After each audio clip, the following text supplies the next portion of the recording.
To enter the human experience is to enter a great forgetting. The veil of the conditioned mind obscures the truth of who we really are, casting us into a world of separation, limitation, and doubt. So who are you really? Are you just a mind living in a body, navigating through life, trying to find happiness and avoiding suffering? Or maybe something else entirely, something much deeper, something eternal, something that can't be explained in words, something that when realized brings true peace and true fulfillment. Here we're going to look beyond the veil of the mind, beyond thoughts and sensations, to find out the truth of who we really are.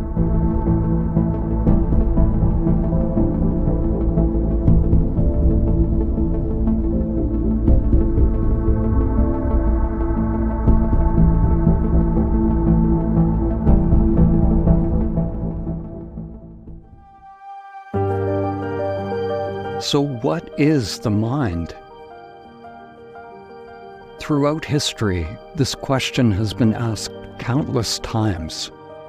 From humanity's earliest spiritual and scientific inquiries, the human mind has been conceptualized and understood in various ways across different cultures. Humans have used philosophy, psychological and scientific theories, as well as methods of direct investigation to penetrate the mind's secrets, to find out who we are beyond the mind and body.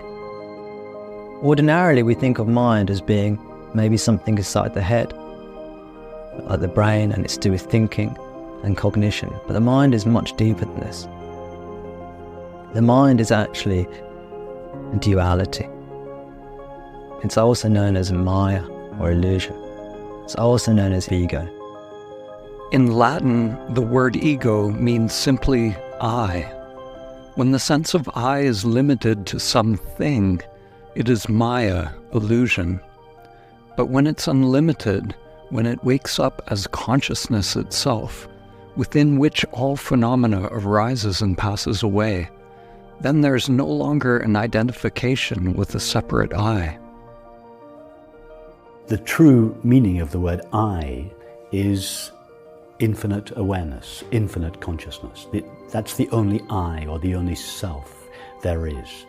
However, for most of us, our sense of ourself has become so entangled in the content of experience, thoughts, images, feelings, and so on, that we don't perceive ourselves as we essentially and originally are. But we know ourselves in a modified way, mixed with the content of experience. And this mixture of the true and only I, of infinite awareness or infinite consciousness, with the content of experience, makes for this illusory self, which is what is usually referred to as the ego or the separate self.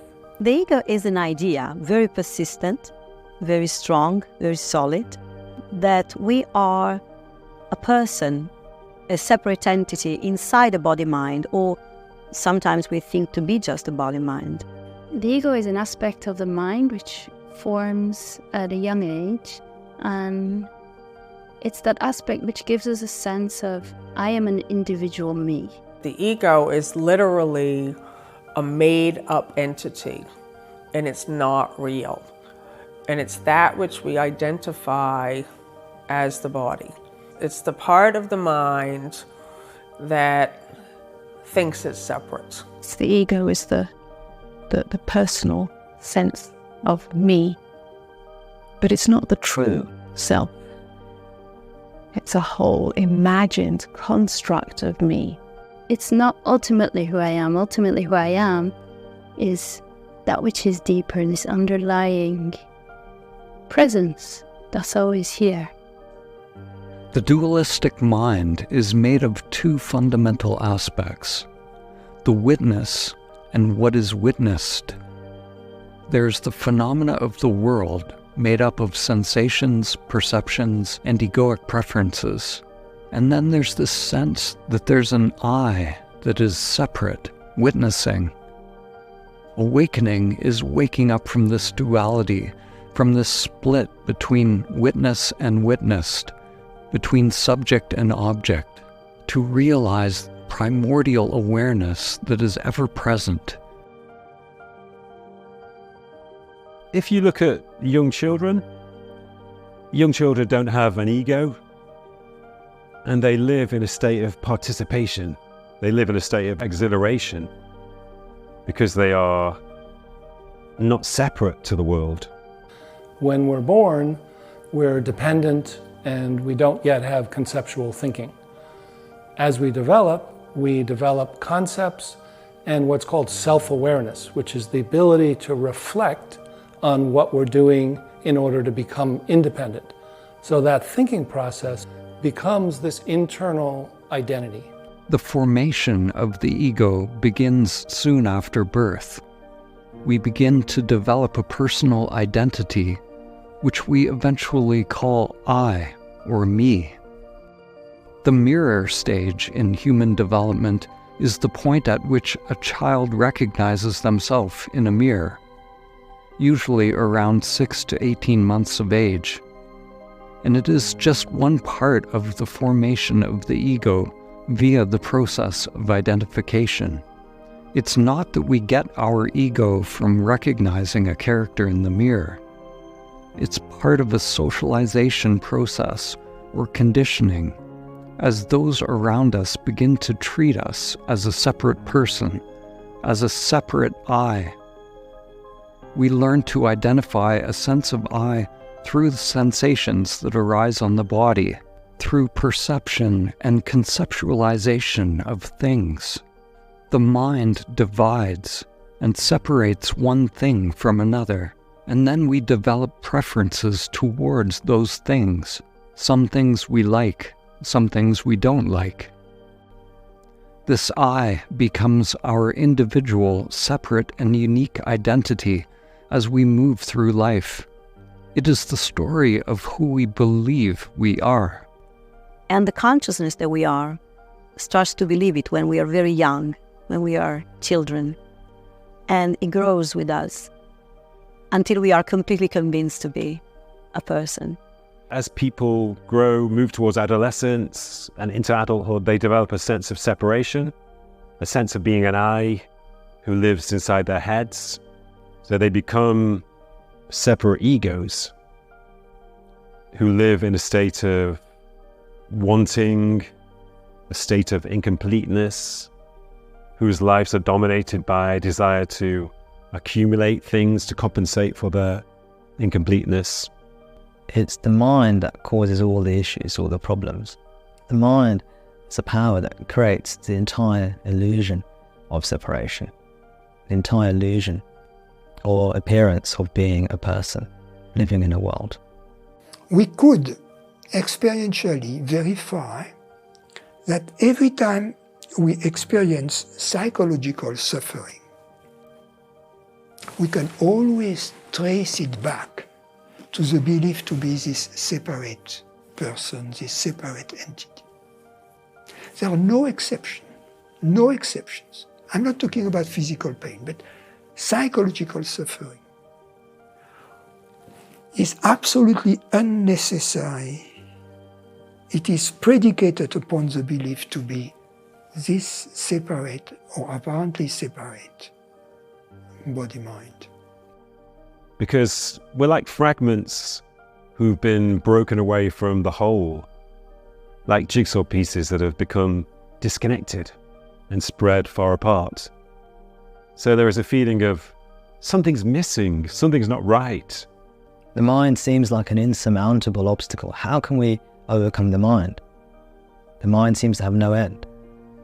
Attempting to conquer the mind using the mind creates an endless struggle, akin to trying to lift oneself up by pulling on one's own bootstraps.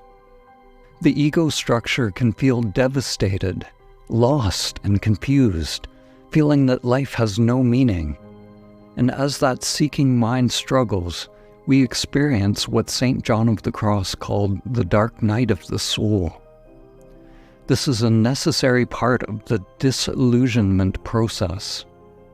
It is only by letting go of seeking and the false identification with the seeker that we come into direct union with life.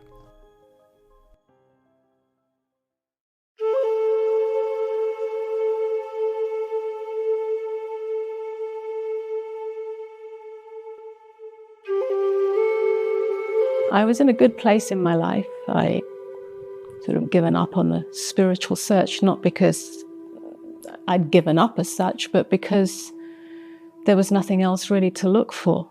I wasn't seeking enlightenment. I wasn't seeking awakening. I was seeking peace and I was seeking happiness. And I found that surrender to what is was the only way, and that life was my teacher. After many, many, many years of searching, everything fell away. The structure of the me that I knew myself as fell away.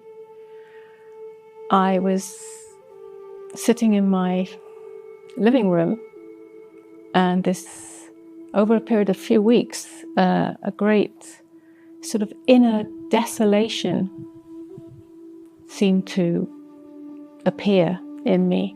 So this was unexpected, this vast inner landscape of darkness, a kind of abandonment, an existential abandonment from life itself.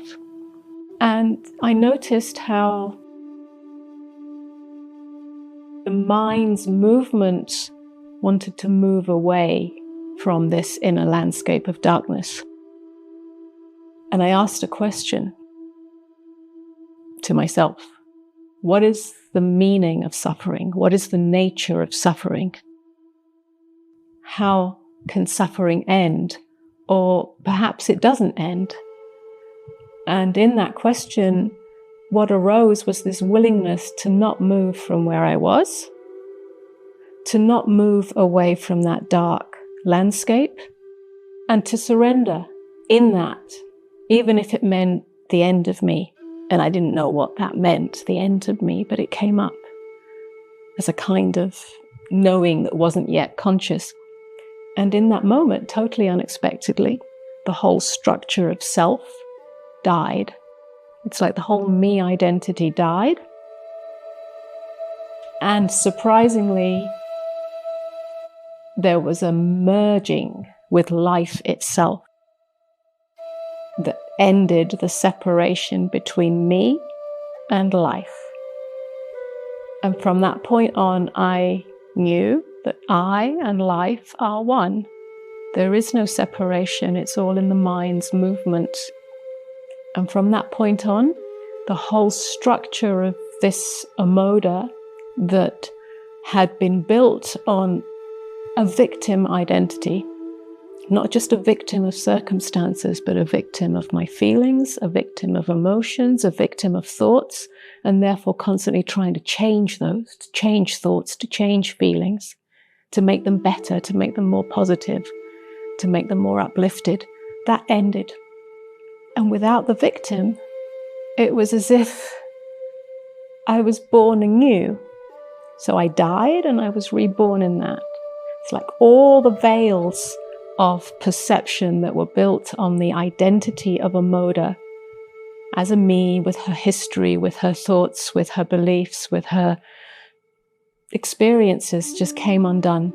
So it was totally naked from that moment on, and it's never changed since then.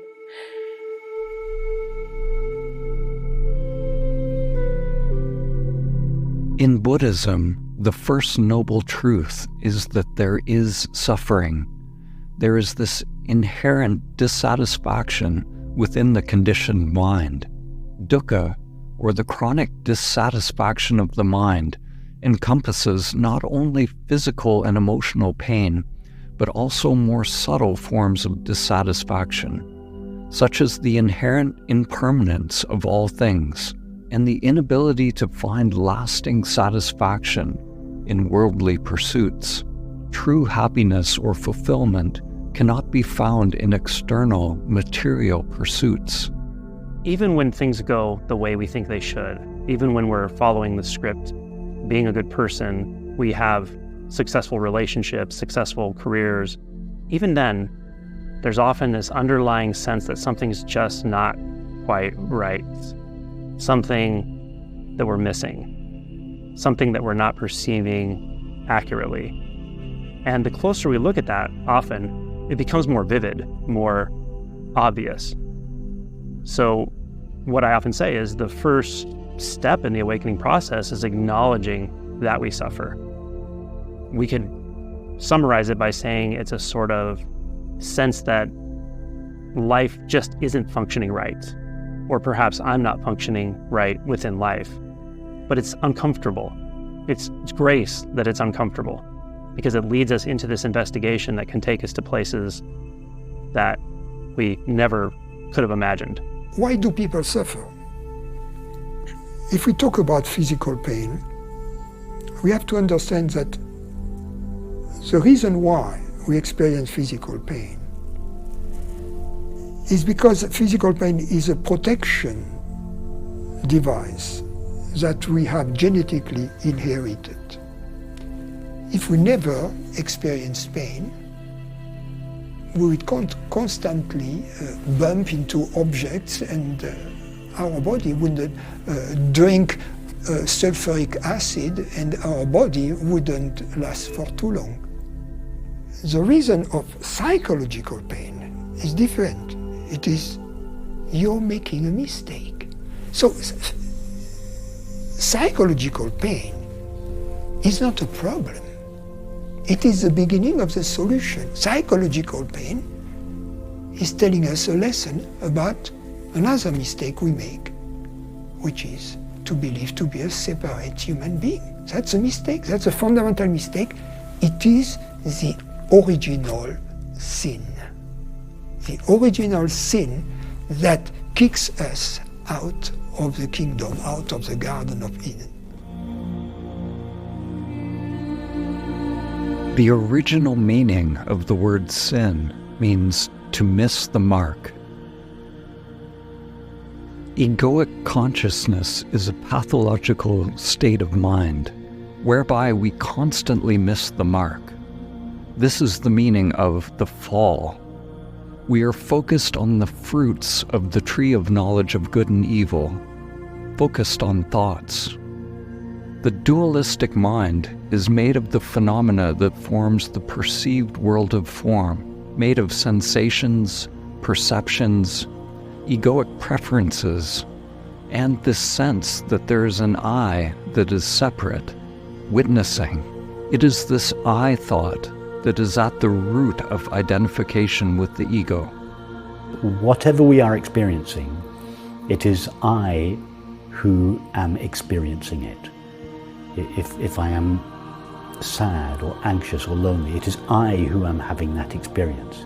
If I am talking with you, it is I who am talking to you. If I'm seeing the world, it is I who am seeing the world. So all our experience revolves around this I. I is the central character in all our experience. So that the essential investigation, the prerequisite for awakening is to explore and recognize the nature of the I or the self that we really are. In the Heart Sutra, one of the most revered teachings of Buddhism, it says that to be liberated, we must realize this entire mechanism of the dualistic mind to be empty of self. When the I thought drops, then duality itself collapses. Form is realized as exactly emptiness, emptiness exactly form. In the samadhi state, emptiness dances as fullness. Stillness is inherent within movement. Silence inherent within sound. Life is experienced directly, not mediated via the filter of the mind. When we no longer go after the fruits of the tree of knowledge of good and evil, when we no longer interface with the world in the old way, it is liberation. the end of suffering.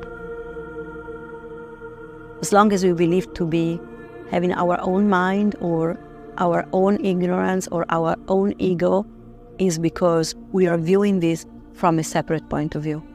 And this is okay. You know, at the beginning, that's how you're going to see it, but it's not how things are in reality.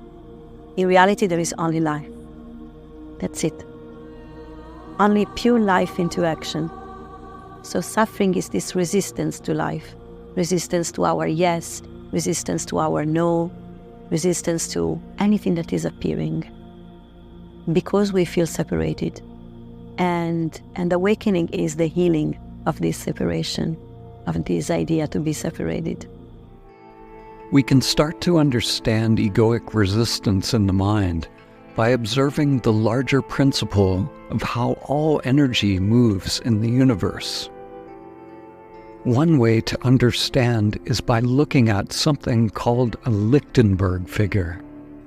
A Lichtenberg figure is a pattern that occurs when high-voltage electrical discharge passes through materials.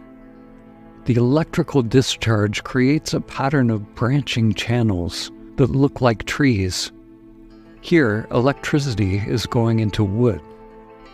In this example, the Lichtenberg figure is created by injecting trillions of electrons into an acrylic block using a 5 million volt particle accelerator.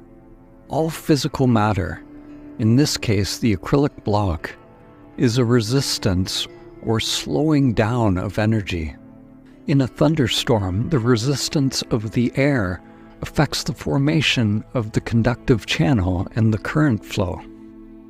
When we observe the tree-like structures created by the energy, we're seeing the path that energy took through the medium, through time.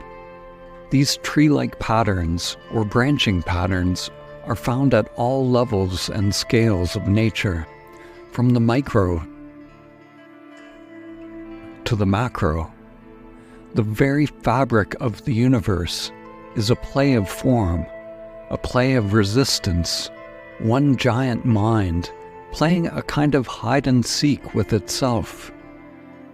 Samskaras, or unconscious patterns, are created when the charge of an experience is high. Energies come together, and the I thought appears. Resistance appears. If there's no resistance, then energy just passes through. Life flows through. But when there's resistance, when I appears, then the energy branches off, creating new pathways in the unconscious mind. These patterns run autonomously, hiding and growing in the shadows, until they're revealed again and consciously integrated into the whole. The very first memory I have is of being really scared, and I didn't know why I was scared, and feeling like something was going to go wrong in any particular moment. And that feeling persisted throughout my whole life and intensified in my 20s. And I sank into a deep depression even after having 4 children. And I ended up going through probably 3 or 4 years where it was really searching for something, but didn't know what that was. I'd never heard about awakening, didn't know what that was. And over time, it began to become clear that whatever I was looking for wasn't to be found in my outer life. I had a good family, good business at the time, all the things that anyone could want, and yet still felt really empty inside. And eventually, as part of healing from my depression, and I discovered meditation and dived into that, found some kind of peace, some deep sense of contentment.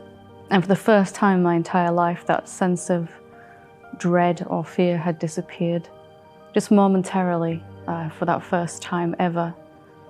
So I began to try to find out everything I could about what had happened, why that change, and why it had come back again, that feeling of fear. I began to research different spiritual pathways and came across this term, awakening, enlightenment. began to try to understand what that is. Eventually, 15, 20 years later, came to recognize that it is when we're not believing our thoughts anymore. Thoughts might still be going on, but the fear was coming from believing my thoughts, believing that I was just a person, a someone who was going about my life. And came to see I was a lot more than that. I am infinite, and that over a period of 5 years that began to stabilize, for want of a better word. I had to look at everything that was coming up in the way of that, the sense of not being a good enough parent, the sense of this feeling of inadequacy in my core. I had to really look at that and investigate that and contemplate that. And eventually the peace became stable, effortless, and even joy and love, sometimes even bliss, deep sense of everything being okay, feeling at home, feeling safe, feeling that I can love myself, I like myself, which is something that was not possible before for me. Many people get a glimpse of awakening, but then seem to lose it. There's this game of I've got it and then I've lost it, or I'm awake and now the mind has come back. This happens when awakening is not fully recognized for what it is. Often there's a pleasant state when samadhi occurs. Energy, bliss, or a change in the mind consciousness or perception, and a sense of ease or freedom. And one will naturally mistake the phenomenal state for the truth of who you are. Often, after a glimpse of awakening, one will start seeking states or experiences, rather than recognizing the awareness that is already present and realizing it to be the source of true fulfillment. The truth of who you are is not a temporary state or experience. The phenomena comes and goes, but the one who remains, primordial awareness, always is. If you continue seeking states or experiences, eventually the seeker will get stronger and stronger, and you will get farther and farther from the truth. The seeker always misses the mark by chasing what is impermanent, just like an addict chasing temporary highs. And just like the addict, the false seeker will always come to a crisis point or failure point.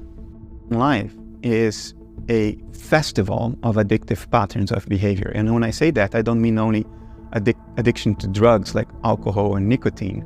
Everything that is preponderant in society tends to be addictive patterns of behavior. Addiction to reality television, addiction to celebrity life, addiction to buying the next pair of shoes.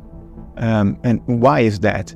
The reason for that is that we are desperate to find a way to escape the profoundly meaningless and unnatural way of life that we have. But we don't know how to escape that, so we try to compensate for it by engaging in addiction. Now, understanding reality has this peculiar characteristic of making life more natural, making life better aligned with the rhythm and flow and the directions of nature. If that happens, there is no need for the addiction anymore. And we will live more fulfilling, healthier, overall better lives without skewed perspectives like the notion that your life is about you and my life is about me, which is one of the most unnatural things imaginable. It's like the blossom in my apple tree thinking my life's about me and I need to survive forever. If the blossom had its way, there would be no more apples and no more apple trees. Once we understand the truth, there is naturally a flip from an ego-centered life, or a life that is constantly feeding the patterns of craving and aversion, to a life that is more natural, more in the flow. And then it can happen on a certain point that this idea goes into crisis, and maybe we start to seek spiritually, or maybe before then some psychological inquiry. Yeah? Then comes a moment in which we are ready to see beyond this illusion, to be separated. And let's say a conscious spiritual seeking starts, because spiritual seeking might start before we are aware that we are spiritually seeking. When it's conscious, we can see this unfolding of life no more as something to fight against, but as an invitation to wake up. So we start to be more open to life. Also, suffering is the best natural tool to foment insight. We don't ask the deep questions unless we are suffering. If you're not suffering, we just sort of ride the wave of life in a very Epicurean, light-hearted, superficial manner. And we never stop to think about what is happening, who am I, what is this about? Now, what is the purpose of it all? What's the meaning of it all? We don't ask those questions unless we suffer. So suffering is a tremendous tool. It's very conducive to insight. Now, we make it worse than it needs to be. We invent unnecessary, superfluous suffering. I like to call it meta-suffering. And meta-suffering comes from that little voice in your head that says, you are suffering and you shouldn't be. That doubles the suffering right there. Because now, not only do you still have the suffering that's natural and part of your life and you can't avoid, now you have the meta-suffering for being at war with nature, for being at war with the original suffering. The game is not to get rid of a natural process conducive to insight, a key tool of nature. The game is to not exacerbate it unnecessarily by waging war against it. When we drop resistance to suffering, then it is no longer suffering. It transmutes into something that is for your benefit. Often in spiritual circles, we hear the phrase, love what is. It is possible to love whatever pain is arising by learning to surrender egoic preferences, understanding that what is arising is simply intense phenomena that actually takes you deeper into connection with life. By remaining equanimous with what is, we begin purifying the patterns of resistance within the ego structure. This brings us to the surrender paradox. The surrender paradox is realizing that whatever you resist persists. The resistance actually gives power to the ego. The ego is nothing but the resistance itself. Sometimes on the path we get the idea that we shouldn't experience this or that emotion. We might feel that we're regressing if we feel hate or anger. The experience of the full range of human emotions is necessary. The paradox is that when we accept each emotion fully, dropping the resistance to it, it transmutes from emotion, which is full of beliefs, judgments, and preferences, to pure feeling, to pure aliveness, which is beyond the evaluating mind.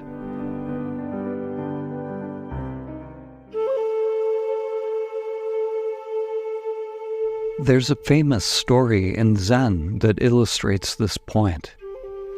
Once, a student asked Tanzen, a Zen master known for his wisdom and tranquility, "Master, when your wife passed away, did you feel sadness?" Tanzen replied, "Of course I felt sadness. How could I not?" The student was puzzled and then asked, "But I thought you were a Zen master. Shouldn't you be beyond such emotions?" Tanzen smiled gently and responded, "Ah, you misunderstand. When I felt sadness, I allowed myself to feel it fully, to experience it deeply, and in doing so, I honored the truth of that moment. Then, like clouds passing through the sky, the sadness came and went. But the sky, the vastness of my being, remained unchanged."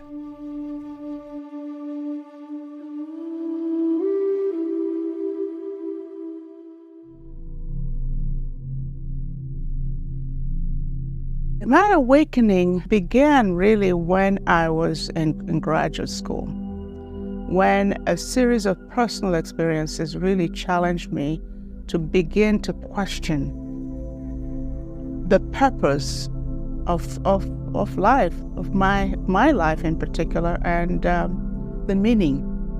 I began questioning what's the point of all that I was doing. The experience was one of just being aware without being anything in particular. It was very liberating. There was a great sense of release, like something that had been under great pressure, releasing. And there was relaxation and exhilaration. And all I just remember was just being. That's all I want to be, just be, nothing in particular. I call it the big shift for me. It really changed, almost like, I want to say inside out, but it flipped the way I saw things and the way I experienced things, the way I saw people, interacted with people. And the flip is in the sense that all that I was experiencing, no matter what I was doing or saying, is simply awareness being expressed. The awareness that I am being expressed. So in that moment, in any moment, whatever I was saying or doing, that's all that was happening, is being aware. And that has stayed. But it has continued to reveal its nature. It was like I could see thoughts flowing by. And whatever action needed to happen, the action just came up. And then the body was just basically acting out the action. It was no longer whereas before it would be, I would think something, I think I need to do this, and this person would be doing it. No, what started to happen was, I'm just being aware, and actions just were arising. And then the body was the tool, and I was watching it in real time. The body is simply implementing any action arising in awareness. And I happen to be a participant and an observer. I think that's the best part.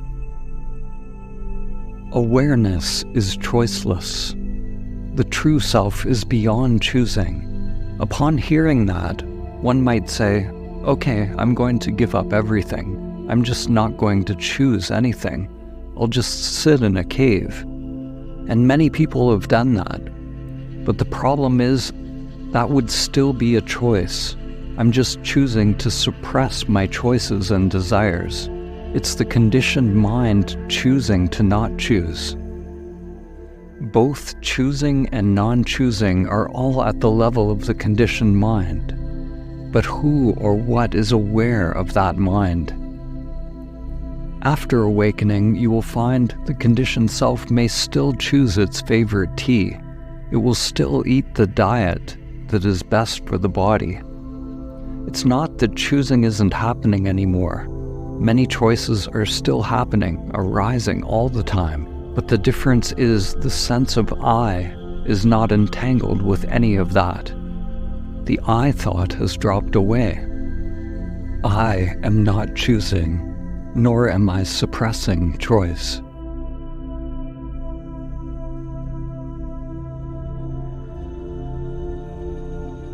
So waking up is like demolishing these invisible walls of the ego, this armor, and recognizing our oneness with it all.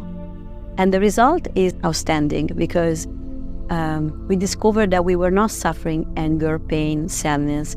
We were suffering our refusal of life.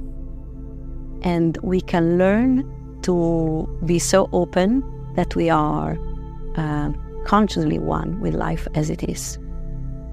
We'd rather feel good than suffer. That's just normal. Something in the human being, the ordinary species of Homo sapiens, would rather feel good than feel bad. And I think that in the times when we become aware that it actually feels good to be conscious, something in us registers in the ordinary human brain, oh, I like this. This is possible. And it reinforces itself. Awakening can happen in stages, gradually, or it can happen all at once in a radical flip where we suddenly know who we are, as if waking from a dream, as if we've been asleep all our lives in our dream character.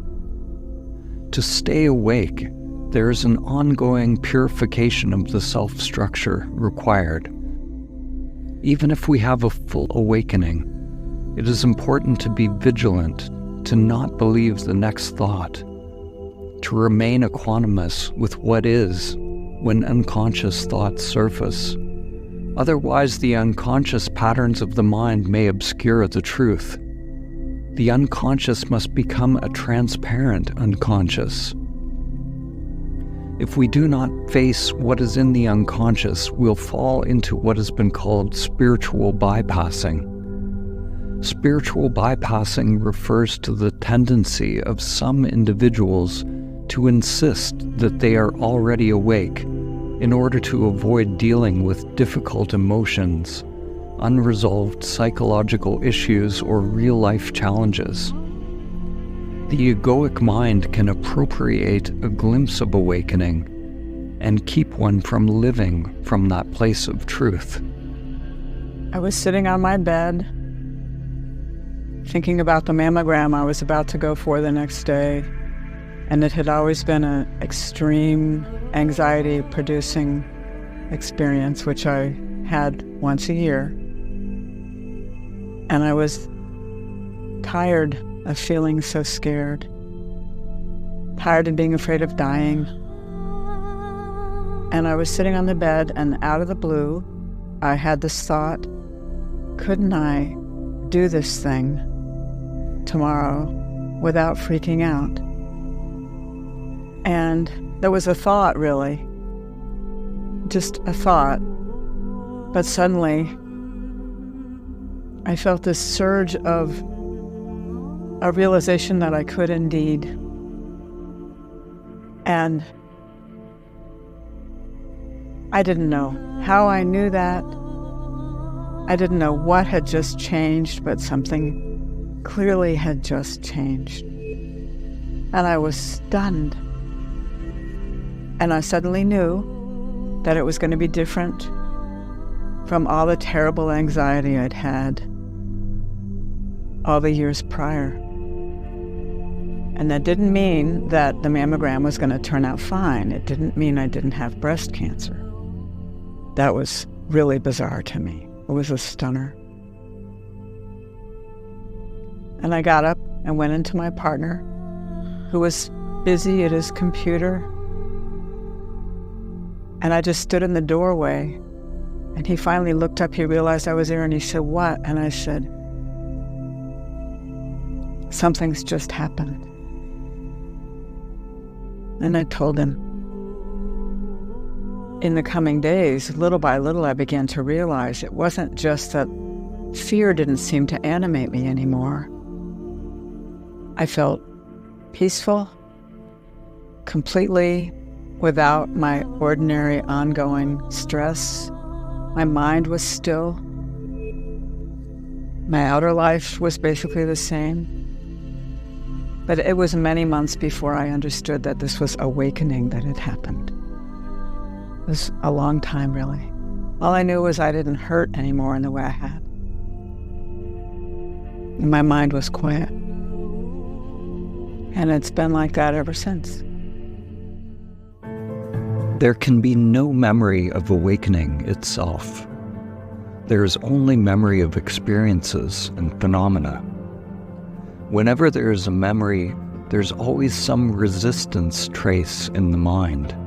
This resistance trace is the original repetition, the beginning of the I thought. Awakening itself does not leave a trace in the mind. It is not an experience. Primordial awareness wakes up to itself, in the now, unmediated by memory and the filtering of the mind. If we are chasing any state, any experience and trying to live there, then we've missed it. If it comes and goes, if it's not here now, then it's not your true nature.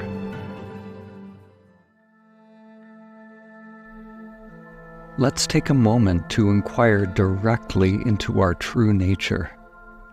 Directly means not via the mind. You cannot recognize that which is beyond the mind by means of the mind. Shift your attention inward and be aware of this moment. Become aware of awareness itself. Notice the thoughts, sensations, and emotions that arise within this space, but also recognize the spaciousness within which they arise. Phenomena may bubble up from the unconscious. Thoughts, memories, feelings, emotions, energies. This is a natural clearing process that unfolds when we inquire. Just be open to anything that arises as a result of your inquiry. Allow yourself to abide in the natural state of the mind, free from the limitations of conceptual elaboration.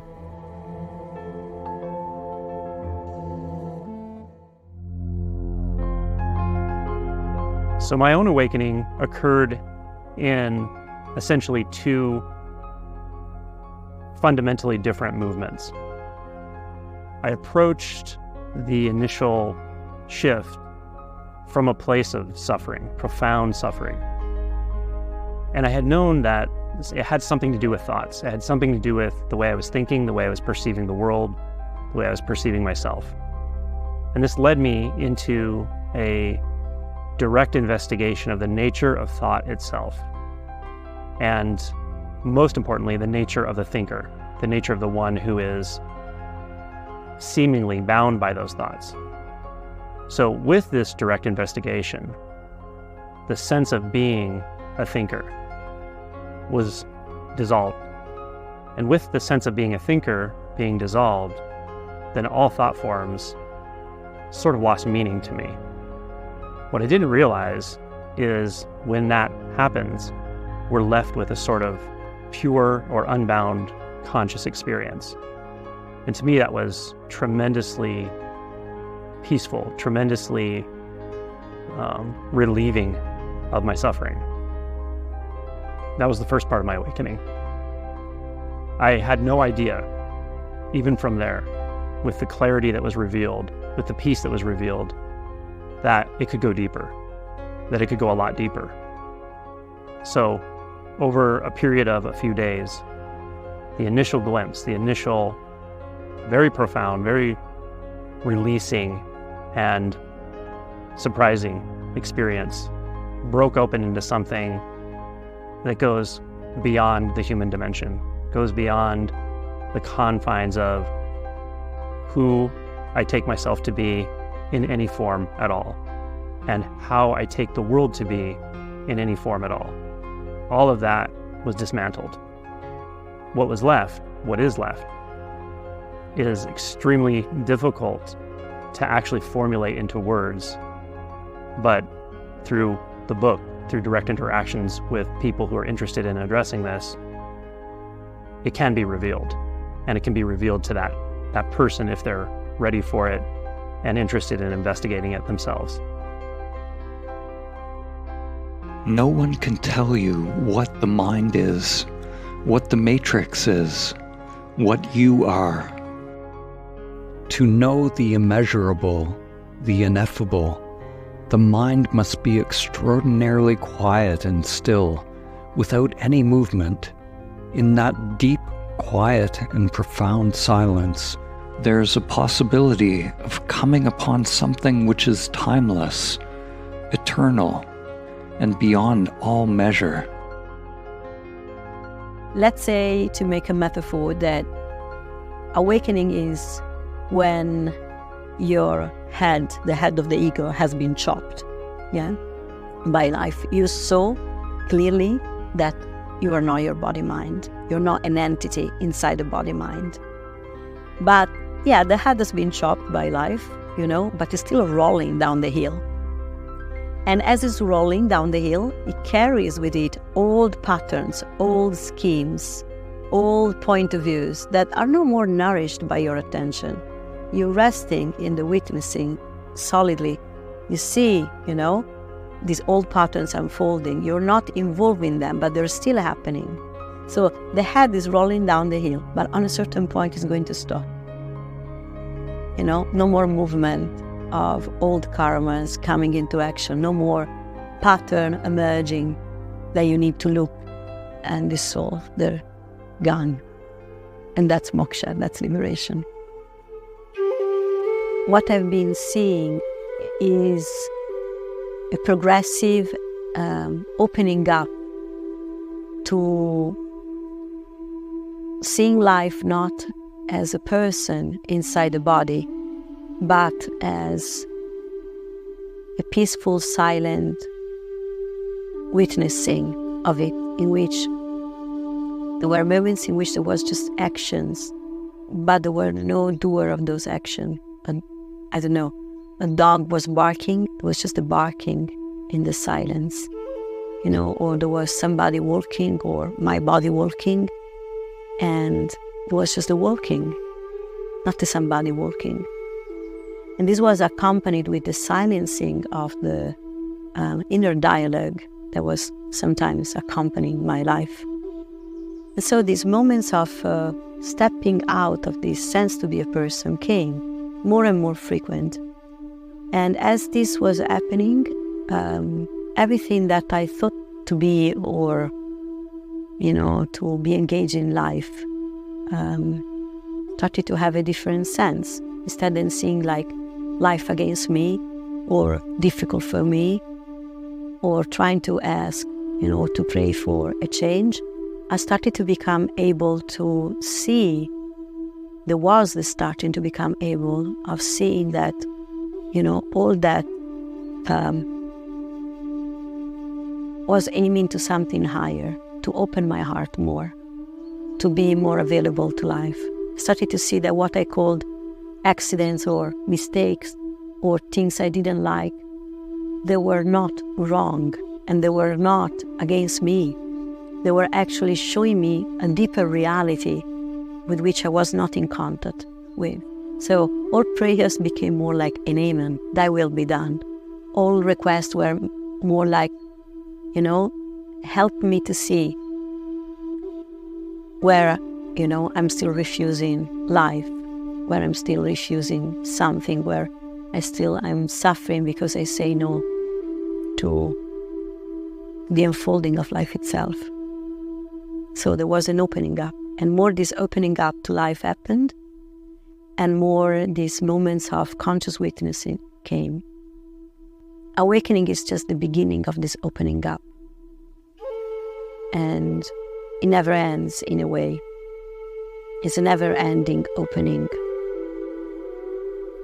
And more this happens, and more what we still see as difficult, as contraction, as fear, you really see that it's a trampoline towards a higher love, a dimension of love, of peace, of compassion. And we are all in it, even those who think they are not. We are all taken in it.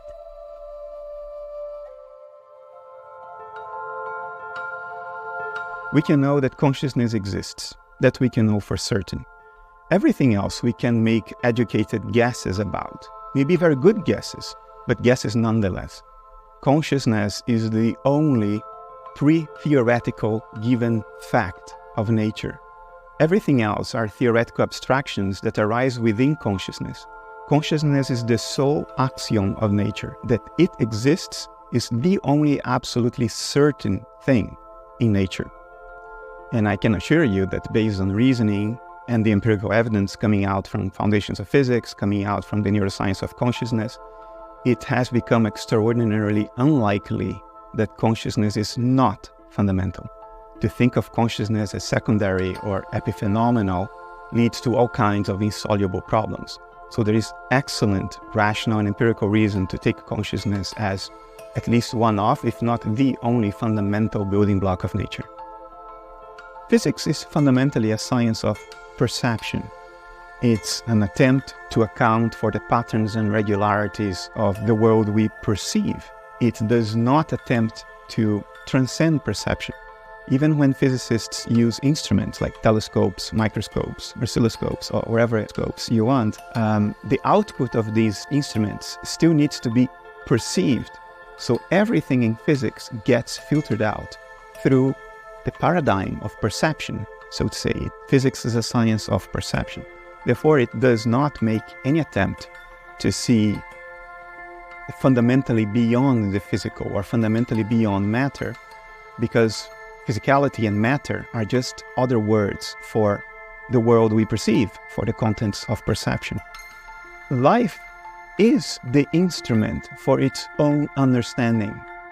To understand life, you don't unplug from life. You don't unplug from that which you're trying to understand. What you do is you pay attention to what's happening.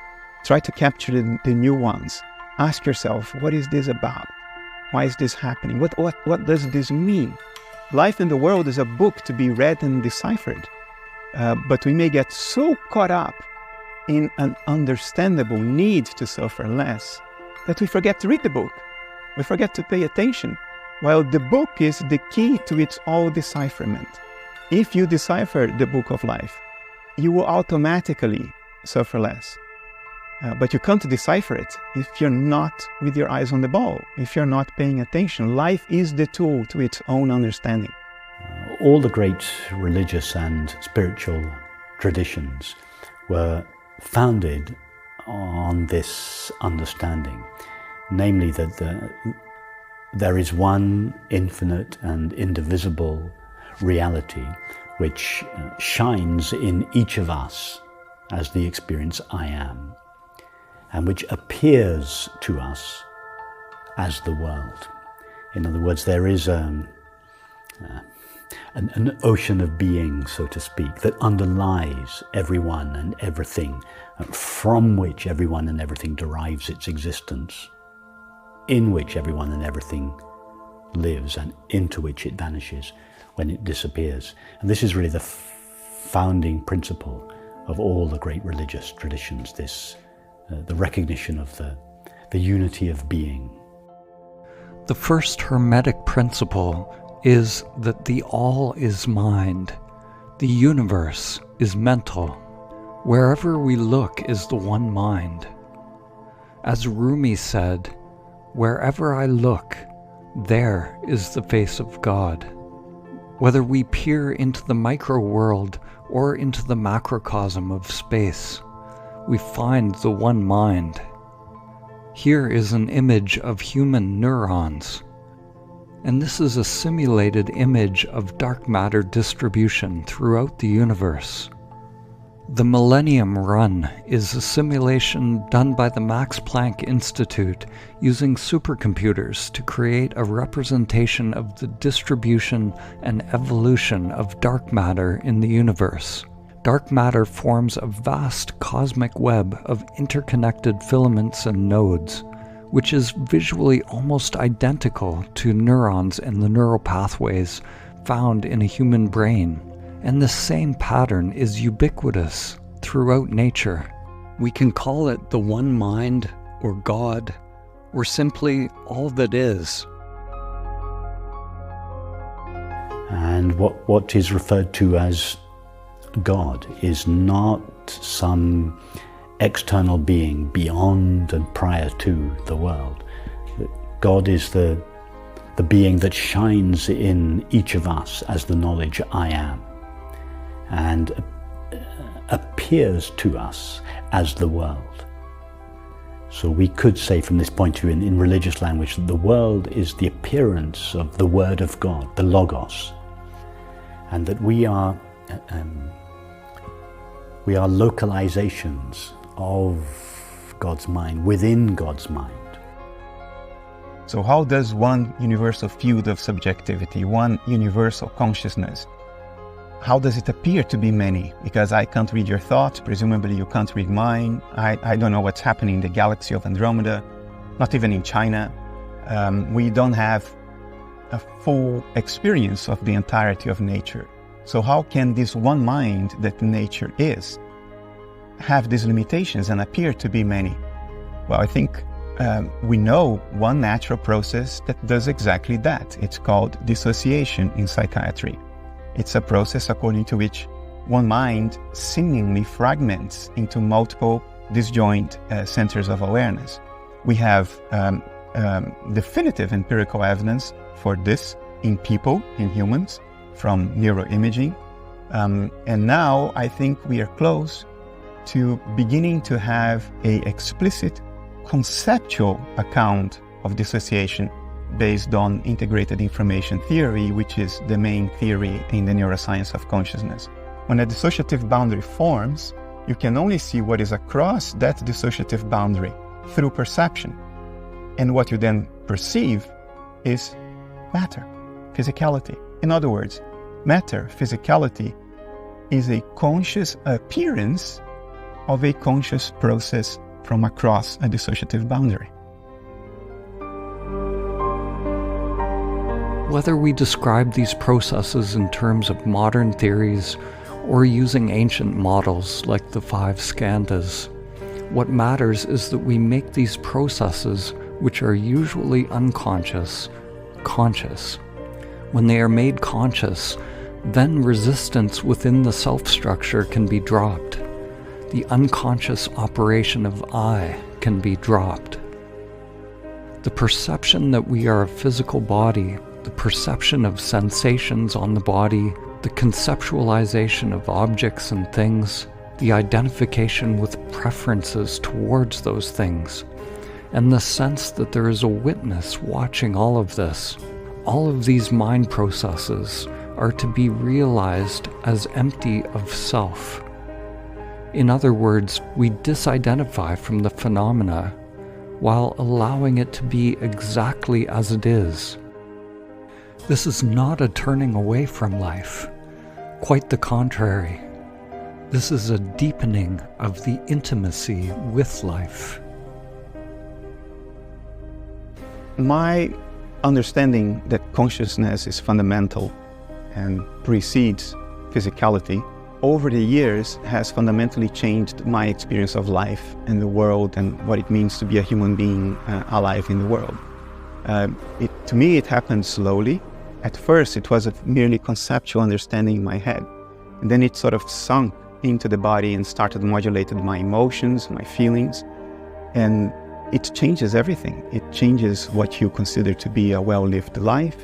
It changes what you consider to be goals worthy of working towards. It changes your perception of self. It changes your relationship to other living creatures. Yeah, it does change everything. Personal goals in terms of status, power, money, that has gone away. The awareness that my life is not at all, has never been and will never be about me, but it's about nature, and I'm just one local manifestation of nature. That understanding leads to a profound relaxation of that anxiety that comes with the need to achieve certain personal goals, or with the disappointment that comes when you don't reach those personal goals. All that stuff has gone. I live life now as a form of service to nature. I'm open to doing whatever it is that nature wants to do through me. And although that may sound like being bonded to service like a slave, it doesn't feel like that. It feels like I no longer have the oppressive, overwhelming responsibility to make myself personally happy, which is the most oppressive idea that the human mind can have, which is that your life is about you and therefore you have the responsibility to be happy. So when you fail on that, it's your failure. And then you start regretting it. Now that has gone. It has disappeared. That's one of the things that changed in my life. A deeper understanding of reality is directly conducive to empathy, to mutual respect, to non-egoic purposes. it's conducive to less addictive patterns of behavior. So there is absolutely no doubt that if humanity's understanding were deeper and more pervasive, life would definitely be better. The solution to the world's problems is to recognize the true source of the problems, which is the ego that operates only for its own interest.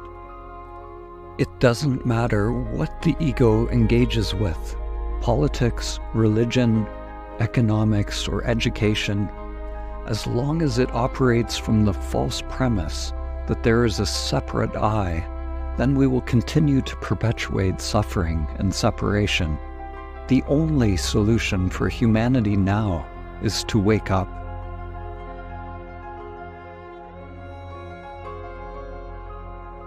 In Buddhism, when there is no longer a sense of self as a separate thing, and at the same time, no other than self, it is nirvana, the cessation of self-centered activity, the cessation of delusion, the cessation of dreaming, and the waking up from the character in the dream of life.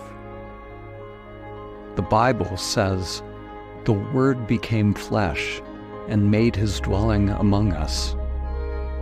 The word is often translated as logos, which is an ancient word with a profound meaning. The logos is associated with eternity, truth, and direct revelation. You could say that it is through the logos, or through Christ consciousness or Buddha nature, that God's mind is made known.